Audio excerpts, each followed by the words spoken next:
Hello everyone, in this short video we're just spending a little bit more time thinking about learning intentions and success criteria. This is to complement the input that will be happening this week. Okay, so our learning intention for this video, short as it is to develop a fuller understanding of learning intentions and success criteria, and hopefully this will clarify both parts for you to help you when you're constructing your lesson plans. So let's begin thinking about learning intentions then. So the first point we've got here is to create learning intentions and success criteria together. Now, creating learning intentions and success criteria at the same time forces you to think about the learning intention and the success criteria in relation to one another, and then to be clear in your head about them both. It also helps you to gain clarity in your own mind regarding what exactly is the purpose and the focus of this block of learning. And as you go through this process, you may well find that what you thought was your success criteria becomes your learning intention, or vice versa. Gaining clarity about what will be taught and how you will and the children will know what you've learned and how you've been successful is really, really important, and so you should definitely never skip this step. The next point then is to be clear about the distinctions between the learning intention and the success criteria. Now, at this point, it might be helpful to think of the success criteria as either the end product or performance. And this way then, the success criteria describes what quality learning would look like. But you can also think of the success criteria as describing the specific learning strategies required in order to produce the product or the performance. So those two things then is you could think about it as the product or the performance, or the strategies required to achieve that product or performance. Okay, next point then. Consider how broad or specific the learning intention should be. Now, learning intentions might be short and relatively discrete and can be achieved in a single lesson. For example, we're learning to use question marks in our writing. However, you might also have a learning intention that covers an entire term. For example, we're learning to use active listening when speaking in groups. However, you should always be aware of making a learning intention too broad, because then it can lose focus and the learning can just end up being too vague. Okay, next point. Make sure that the learning intention describes the learning and not the task. This is really key and something that we've spoken about in our workshop sessions. The learning intention should describe the learning and not the activity. Now, sometimes those things can be close together, but as a teacher, you need to be really clear in your head about what is it that you're teaching and what is it the children will be learning. So, for example, if you said we are learning to draw a self-portrait, well, actually, I would argue that learning intention is describing the activity, whereas the learning intention might be something more like, we are learning about the proportions found in the face. That would describe the learning. You might be learning about the proportions of the face by drawing a self-portrait. However, the learning is about the proportions of the face. Okay, next point then. Consider separating the learning intention from the context. This is something that Shirley Clarke suggests, and I find it very helpful, especially an example there in the art lesson. To remove the learning from the context can give you greater clarity about what it is that you're teaching. This also helps the students to see the transferable nature of the skills and the knowledge that they're learning. So let me give you an example. If you're researching a World War II topic, this can easily become a description of the task. So for example, I can find 3 facts about life in Britain during World War II. But if you were to follow Shirley Clarke's advice and remove this learning from the context and see that actually this is about researching skills, the learning intention might change into something like, I can identify key words to use when searching for information. Or I can use keywords to create powerful research questions when searching for information. So straight away, by taking it out of the context, the learning becomes clearer, but it also highlights to the learners, to the children, the transferable nature of the skills and the knowledge that they're acquiring in this episode. Okay, success criteria then. Here's some things to think about and things to avoid in the success criteria. So much like the learning intention, we want to make sure that we avoid repeating, the learning intention in the success criteria. So, for example, suppose the learning intention was we're learning about the habitats of different animal groups. You shouldn't have a success criteria that is simply, I can name different habitats of animal groups. That's just restating the learning intention.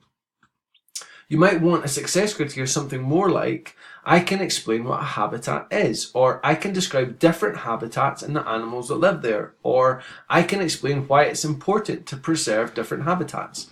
So we're not just restating the learning and the success criteria. Remember, you can think about what would be the performance of the product, or what would be the specific learning strategies you would want the child to acquire. The next one then is, much like we've just said for the learning intention, avoid describing the task in the success criteria. Now, this is the difference between using the success criteria from describing what you want the children to do versus the success criteria describing how will they know that they've been successful. And that's different, okay? What you want them to do versus how will they know how successful they've been or if they've been successful. And this takes skill because at times what they're doing and what they're learning can be very closely related. And that's why it's important as a teacher that you spend time getting clarity about this. Next point, avoid simply naming the end product as a success criteria. Now this is close to just describing the task, okay? We also don't want to just name the end product. So say we were learning to create a persuasive poster, you wouldn't want your success criteria to be, I can create a persuasive poster. That's the end product. In this instance, it would be appropriate for the success criteria to describe the learning strategies required to produce a persuasive poster. So for example, I can use rhetorical questions. I can use bold statements and descriptive language to engage or persuade my reader. I can use key layout features such as an eye-catching design or a clear title. So in that example, we'd be using those steps, the strategies that they would need to produce that end product. Okay, so for the success criteria then, just to review, you can think of this in terms of either strategies for success or evidence of success. So evidence of success is the product or the performance that the child can do by the end of the block of the learning. So for example, creating a PowerPoint with links, or composing a simple tune and playing it with a group, or creating an engaging story opener. So these are all examples of things that a child can do, or a performance that they can show. But we can also think of success criteria in terms of strategies for success, or process-based success criteria. So for example, this might be writing, and it could be using knowledge of key language features or of a specific genre to create a piece of writing. It could be in maths. I would often have process-based success criteria for the pupils in my class. For maths, I'd call them their steps to success.